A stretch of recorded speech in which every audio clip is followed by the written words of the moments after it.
Agora, falando de cultura, a história de Feira de Santana é marcada por profundas transformações sociais, culturais e urbanas. No livro Entre a Urtiga e a Promissão, a pesquisadora Márcia convida aí o leitor a revisitar a cidade nas décadas de 40 e de 50, revelando aí diferentes perspectivas sobre esse período por meio da literatura e de fontes históricas. Márcia, seja muito bem-vinda. Eu quero saber de você, entre a Urtiga e a Promissão, quais foram os principais motivos, né, que a levaram a retratar justamente esse momento tão marcante da história de Feira de Santana? Falar um pouquinho do Entre a Urtiga e a Promissão. O que é que me levou a escrever um livro na década de 1940 a 1950 em Feira de Santana, né? Melk, a maior motivação foi justamente o meu trabalho, né? Eu sou docente na área de ciências humanas e via no meu dia a dia um contraste muito grande entre a cidade do centro e a cidade da periferia. E aí, nessa busca, eu comecei a pesquisar quem tinha escrito sobre Feira de Santana, principalmente sobre esse processo de urbanização. Encontrei as pesquisas de mestrado e pós-graduação em especializações sobre Feira de Santana, processo de urbanização, disputas que houve nesse espaço, mais de outros períodos, né? Da década de 50, 60. Então, o livro clássico sobre feira de Rori Popino, fui fazendo todas essas leituras até me esbarrar nos romances, que eu comecei a pesquisar também quem tinha pego essa cidade como tema. E não como um tema só de história, mas como tema de literatura. E aí encontrei o Juarez Bahia primeiro, né? Foi o mais citado e eu consegui encontrar o livro dele com mais facilidade, nos sebos. E fiquei deslumbrada com a história que ele contava, né? No livro do Setembro na Feira, do carinho que ele tinha por essa cidade. Aí fui em busca se existiam outros romancistas que tinham escrito sobre Feira de Santana, porque a gente tem a referência muito grande do Eurico Boaventura, né? E não tinha, eu pelo menos desconhecia outros.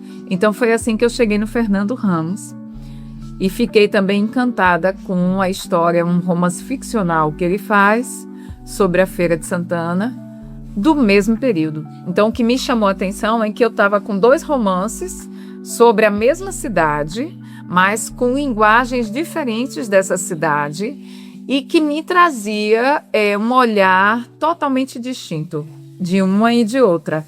O de Fernando Ramos é uma obra que passa em um ano, a história que ele conta é um ano todo de 1942. Então ele pega esse período de 42 até 45. Em Feira de Santana. Por isso que eu escolhi a década de 40. Já o Juarez Bahia, ele ultrapassa, ele vai até 1956, perto de 1960, porque ele acompanha a construção da rodovia, né, Salvador Feira de Santana. Então ele vai narrando isso nos livros. Esses dois homens me deixaram deslumbradas com essa percepção de uma cidade em que, a depender do lugar geográfico que você situa nela, você vai ter uma visão distinta dela ou não. Então, a visão do Urtiga vem de Fernando Ramos. Fernando Ramos habitava o centro da cidade e ele vê essa cidade crescendo nesse processo de urbanização e ele se incomoda com o crescimento da população mais pobre dentro da cidade e de como isso poderia causar transtornos para a vida futura de uma cidade que queria ser moderna. Então eles fazem um exercício muito de memória, né, de retomar o tempo em que eles eram adolescentes ou pré-adolescentes dentro da cidade. Já Juarez Bahia, ele traz a periferia. Ele vem de Cachoeira com a família e vai morar na Queimadinha, em Feira de Santana. Então ele retrata todo esse cotidiano de uma vida de um bairro pobre da cidade. e de como ele vê isso de uma forma muito, muito poética, né? Porque ele, ao mesmo tempo em que ele habita um bairro que é desprovido, né, de um saneamento básico, de condições de vida mais adequadas para aquela população, ele vê ali uma comunidade muito forte, embasada em laços do cotidiano e que tem um futuro que pode ser promissor. Então, daí a terra da promissão, né? São esses dois homens que me fazem também enxergar a cidade, eu como uma terceira pessoa, né? Não vou seguir nenhuma visão nem outra, eu coloco as duas em paralelo e vou fazendo um trabalho historiográfico de ir contrapondo ou criando reflexões sobre o que eles trazem da cidade a partir da historiografia. Então, um dos meus maiores desafios foi lidar com a literatura, compreendendo ela não como a verdade, mas como fruto de uma compreensão, de uma interpretação do cotidiano que ali passa por aquele sujeito e ele coloca nas linhas, né, conforme o que ele entende, conforme o imaginário que ele quer construir dessa cidade. Então, são obras baseadas em fatos reais, elas são obras, a de Juarez é quase uma biografia da vida dele durante Feira de Santana, mas é contada através da memória, porque ele escreve, ele já está adulto em São Paulo. E Fernando Ramos também escreve já adulto, né, quando ele lança O Lobisomem de Feira de Santana, e aí ele faz também esse retorno da memória. Então, a memória é também um desafio, porque ela prioriza alguns fatos e ela delega a outros o esquecimento. Então, lidar com isso de maneira muito sutil, para trabalhar a literatura como historiadora, precisa ter uma sensibilidade também maior de compreender o que eles queriam falar, interpretar conforme as reflexões historiográficas e contrapor com os fatos nacionais. Então, eles começam a narrar o cotidiano da cidade, a urbanização, né? E eles deslumbrados com essa urbanização, porque deslumbra, né? Você vê a cidade crescendo, você vê os costumes, os modos sendo alterados, populações que ocupavam o centro são retiradas. Então, geralmente, esse processo de retirar essas populações do centro da cidade é marcado pelo conflito, né? Pelo desacordo. Essas populações, elas não querem sair daí, mas a cidade que se embeleza e que se prepara para ser moderna, ela retira. Então, são ambulantes, feirantes, né? Na sua maioria negros, descendentes de indígenas, pobres. Então, esses são retirados do centro dessa cidade e são colocados nos bairros periféricos. Então, começa a se formar, né, duas áreas, né, duas geografias, que é o que hoje a gente trata como racismo geográfico, que são as áreas em que você determina onde as populações vão morar dentro de um grande centro urbano. Então, além desse desafio de compreender essa urbanização, eles trazem também os pontos positivos, né, dessa urbanização. A década de 40, a década de 50, Feira de Santana começa um processo de alargar as ruas, de aumentar o seu nível cultural, de promover cada vez mais salas de cinema. Então, o intercâmbio com Salvador, pela proximidade mesmo, a localização geográfica de Feira favorecendo isso, faz com que ela acabe desenvolvendo com mais facilidades nesse período alguns hábitos de lazer, e essa própria rodovia que começa a trazer mais populações distintas, vindas de outros estados brasileiros para a cidade. Então você começa também a ter uma mudança na linguagem da cidade, porque os sons da cidade começam a mudar. No lugar de carros ou de cavalos, você vai começar a ter carros no centro urbano. As casas são modificadas para adequar a arquitetura mais moderna. Então, os hábitos das roupas, eles são padronizados. Os homens e as mulheres de bem para ir para a rua, eles precisavam estar conforme toda uma determinação de comportamento social que já era requerido para uma cidade progressista. Então, a gente percebe essa movimentação na cidade. E é interessante de como eles vão narrando esses desenvolvimentos na cidade. Para o Fernando Ramos, ele cria o imaginário do lobisomem. E o lobisomem de Fernando, ele tanto é o crescimento da população mais carente, mais pobre, desempregada, nos centros da cidade, mendigos, pedintes, como também a política nacional de Getúlio Vargas, que ele faz com que esse lobisomem externalize isso na cidade. Ele, no livro, combate, né, o getulismo, o populismo criado por Getúlio. Existem algumas passagens em que ele fala de como Feira de Santana reagiu ao processo de renúncia, né, de Getúlio Vargas no período do Estado Novo, 1945. Então a gente percebe, e a história traz um pouco dessa capacidade de você interligar a história regional com a história nacional.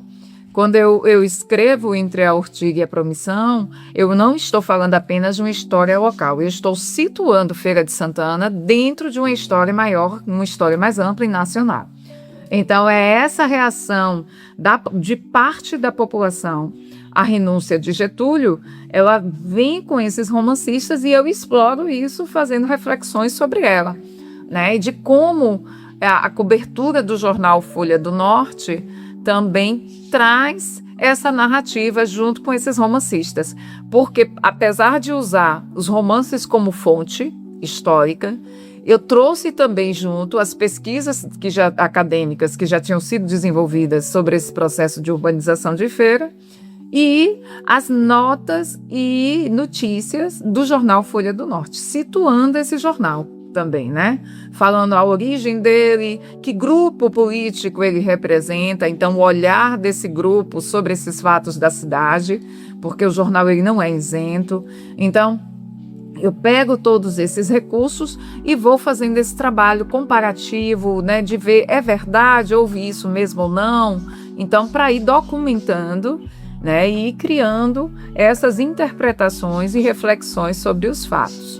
Além disso, a Segunda Guerra Mundial em Feira de Santana, né, quando ela chega ao fim, Feira de Santana faz uma missa, celebra uma missa em pleno centro da cidade, próximo ali da prefeitura, em comemoração ao fim da Segunda Guerra Mundial. A população de Feira, ela é influenciada pela guerra também, a gente pensa que não, mas é tanto pelos combatentes que foram servir, né, na Itália, como pela modernidade que vem junto com a Segunda Guerra Mundial. Então é quando as populações começam a ter mais acesso ao rádio, começa a ver aviões sobrevoando, né? Então são avanços tecnológicos que vêm junto com a guerra e que cria novas formas de pensar dentro desse cotidiano social. Então a Segunda Guerra ela é celebrada, a finalização dela, como um momento de celebração da paz dentro da cidade. Então tem a foto dessa celebração, eu trago isso no livro. O livro tem algumas imagens que são de Feira de Santana, né? Imagens que estão disponíveis nos acervos do Museu Casa do Sertão e que trazem justamente esse cotidiano desse período. Então, para mim, trabalhar com essa fonte e transformá-la em livro é uma forma que eu tenho de também mostrar, no sentido aí da educação, não só da historiografia, que é possível se levar para as escolas e para os estudantes, leitores, né, uma história local que não se encontra nos livros didáticos e que precisa que esse leitor tenha essa interpretação da cidade. De perceber que, primeiro, que a cidade ela tem um lugar, ela tem uma importância dentro de sua região, dentro de um país, e que existe um intercâmbio de informações, de comportamentos, né? E esse intercâmbio faz com que a cidade também tenha manifestações que eram nacionais e que passam também a ser locais. Então, de como os partidos se organizavam, de como a cidade se posicionava diante da política, né? De como a cidade se posicionava diante de uma urbanização que aconteceu em Salvador, que aconteceu em Minas, em São Paulo, Rio de Janeiro. Então, era um movimento maior e que aqui também estava presente. Melk, além dessas questões, O livro também, apesar de não ser o objetivo principal do livro, né, que o meu objetivo era criar reflexões sobre a identidade da cidade, dentro de um processo de urbanização. E aí, por isso que eu trabalho com essas duas imagens, né? A princípio, a identidade da cidade Ortiga ou a Terra da Promissão. Mas, nesse estudo, eu acabei também trazendo as questões sobre a religiosidade em Feira de Santana, né? De como esses dois autores, eles trazem dentro do livro deles que não existia apenas o catolicismo, a prática do catolicismo na cidade, e de como as outras religiões tinham uma certa dificuldade para se posicionar também dentro dessa cidade. Então, no Fernando Ramos, e aí eu vou aproveitando o gancho que eles vão me dando e vou datando isso de maneira histórica, né? Porque Fernando Ramos, ele traz a questão dos movimentos evangélicos, de como as primeiras igrejas evangélicas vão se posicionando na cidade, de como isso cria um atrito com o padre local. Então, aí eu faço todo um trabalho histórico de ver quando surgem essas manifestações e de como elas se posicionaram no período. Além disso, o espiritismo, né, e as práticas afrodescendentes de matrizes africanas, né, a religiosidade de matriz africana, que vão sendo pontuada nos dois romances, tanto de um como de outro. E aí, no caso de Fernando Ramos, com certo olhar preconceituoso em relação às religiosidades de matrizes africanas. No caso de Juarez Bahia, traz como um alento para essa população mais pobre.